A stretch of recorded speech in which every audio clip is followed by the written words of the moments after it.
Protest की वजह ये है कि कुछ दिनों पहले, बल्कि 6 महीने पहले हमारी यूनिवर्सिटी में एक इंसिडेंट हुआ, हरासमेंट का इंसिडेंट, जो कि एक प्रोफेसर ने एक फीमेल स्टूडेंट के अगेंस्ट किया।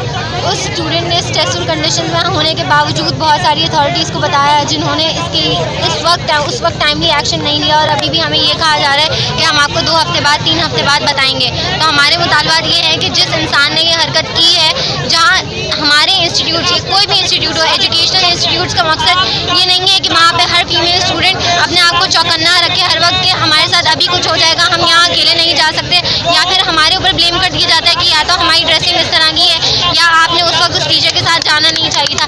ये सारी बातें गलत हैं। बजाय इससे कि आप हमें ब्लेम करें, आप उन लोगों से जाके पूछें कि जिन्होंने ये हरकत की, 6 महीने तक ये सारी चीज़ों को दबाए रखा, और जब हम ये बात लेकर आ रहे हैं तो आप लोग मीडिया और बाकी सारे लोग ये कवर कर देंगे स्टूडेंट्स ने उनको अटैक किया, उनको टॉर्चर किया। उस बंदी के साथ जो हुआ, जब वो आगे आई है इस वजह को लेकर के, तो इसलिए हम ये प्रोटेस्ट कर रहे हैं। हम चाहते हैं कि हमारी डिमांड पूरी की जाए। जो भी ये हरासर है, इसको ना कि सस्पेंड किया जाए, इसको फायर किया जाए, पाकिस्तान के लॉ के मुताबिक जो भी इसकी सज़ा बनती है उसको दी जाए, और हमारी यूनिवर्सिटी में एक ऐसी एंटी हरासमेंट सोसाइटी बनाई जाए जिसमें स्टूडेंट्स शामिल हो, ना कि वो टीचर्स, ना कि वो स्टाफ जो खुद इन चीज़ों में मुलविस होता है। Thank you. आज प्रोटेस्ट होने वाला ना, सबके कार्ड चेक किए।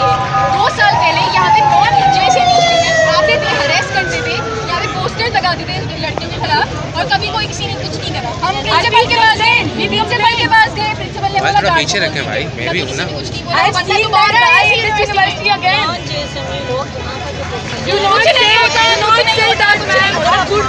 देखिए, एक्सक्यूज मी, आप लोग आएगा मीडिया वाले, किसी प्रोटेस्ट नहीं होने वाला हो, आप देखिएगा क्या होता है। कोई नहीं पूछता है, कोई नहीं पूछता है। मैं डेली आती हूँ, अच्छा ये बता दें, आज आप लोग जो है प्रोटेस्ट पे बैठे हुए हैं, किसके लिए बैठे हुए हैं? देखिए, हमारी यूनिवर्सिटी में एक इंसिडेंट हुआ था जिसको ठीक तरीके से रिपोर्ट नहीं किया गया। जब टीम तक बात लेके गई तो उन्होंने कहा कि हम इस मामले में फ़िलहाल कुछ नहीं कर सकते, और आप लोग जो कर सकते हैं करें। तो जो हम कर सकते हैं वो हम कर रहे हैं। Educational institutes are suppose to be that one place where we are safe, where we come to get education. We don't come here ताकि हम हमेशा चको चौबंद रहे और यही सोचते रहे कि हमारे साथ अब क्या होने वाला है और तब क्या होने वाला है।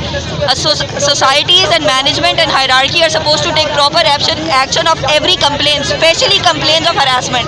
और जब वो एक्शन लेने में देर लगाएंगी, जब हमें संडे, मंडे, ट्यूसडे का टाइम देंगी, तो हम सैटरडे वाले दिन ही बैठ के प्रोटेस्ट करना शुरू हो जाएंगे। We don't want to wait till Sunday, we don't want to wait till Monday. You give us an answer right now and we will talk then. Thank you. अच्छा ये भी बता दें कि कहना मैनेजमेंट कहती है कि हमने उनको सस्पेंड कर दिया है, तो आप लोग क्या कहेंगे? सस्पेंशन से मुराद ये होती है कि कुछ वक्फे के लिए वो अपने घर में रहें और फिर अपनी तशरीफ लेके इधर आ जाएं। This is not what we want. Suspension is doing nothing.